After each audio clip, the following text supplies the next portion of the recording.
انا عمتي جميله بس انا بخاف منها يعني وبخاف من مريم، اوقات بقلق من مريم عشان القلبه دي السويتش ده بيبقى عنيف قوي. بصي هم شبه بعض فكرا وموضوعا للاسف يعني. جود لاك مريم. دخول البلوجر للوسط الفني، هل اتضايقتي من الموضوع؟ للاسف انا مختلفه شويه عن اراء معظم الناس يعني. عكس دكتور اشرف.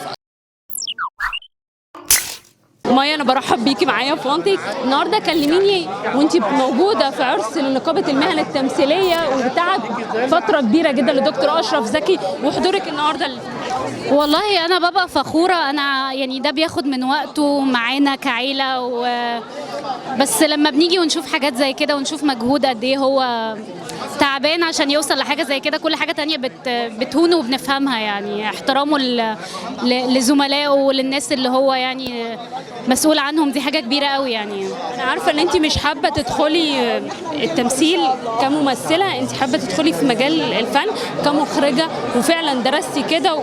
هل خدتي خطوه ان انت تخرجي حاجه ولا لا؟ الخطوات دي مش والله انا بشتغل مساعد مخرج بقالي كتير قوي من ايام ما كنت بدرس والمفروض دلوقتي شغاله على بروجكت اخراجي، ادعي لي.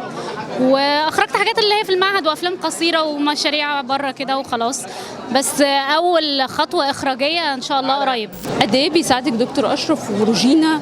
الاثنين بيدعموكي دايما وبيساعدوك. هم عندهم خبره كبيره جدا، ويا رب يعني ان انت برضو اهلك يبقى في نفس المجال ده بيساعدك انك تسمعي نصيحه، تسالي اسئله هم فاهمينها، فاهمين طبيعه حياتي، فاهمين لو بصور ببقى مشغوله، فدي كلها حاجات مفيده جدا يعني.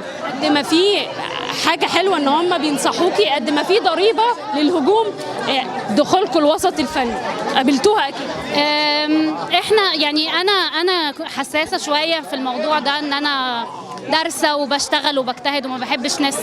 كنت في الاول ما بحبش الناس تعرف ان انا بنت اشرف زكي وروجينا. مريم مش فارق لها خالص وتمام وفخوره وانا فخوره جدا، بس احنا تو ديفرنت كاركترز انا ومريم يعني. انا اتعلمت اتقبل الموضوع، واتعلمت ان انا خلاص انا بنيت كتير قوي ان اي حد دلوقتي بيقول ما بقاش بيفرق. فكره دخول البلوجر للوسط الفني، هل اتضايقتي من الموضوع؟ بصي للاسف انا مختلفه شويه عن اراء معظم الناس يعني. اي حد عنده تالنت يا مرحب بيه، يمشي الطريق المظبوط والمناسب ويخش المجال. بلوجر مش بلوجر، اللي عنده موهبه يشوف ايه اللي المظبوط عشان يعمله عشان يوصل له ويبقى معانا يعني. انت عكس دكتور اشرف. دكتور اشرف لو سمع الموضوع ده، دكتور اشرف مع اي حد عنده موهبه، بس من غير ما نيجي على الناس اللي اجتهدت ودرست وبتحاول.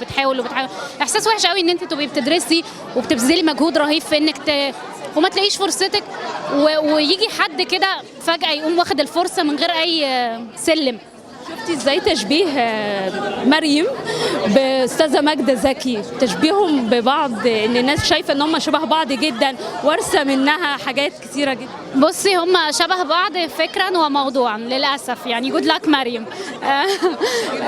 هي انا عمتي جميله بس انا بخاف منها يعني وبخاف من مريم، اوقات بقلق من مريم عشان القلبه دي السويتش ده بيبقى عنيف قوي، بس برضو واخده منها ان هي مريم في لا لاند عايشه حياتها لوحدها. احنا مش شغلينها، هي بتروح الجامعه تذاكر تحضر بروفات ترجع تنام في اللوب، مش شغلها اي حاجه من اللي احنا بنعملها خالص خالص.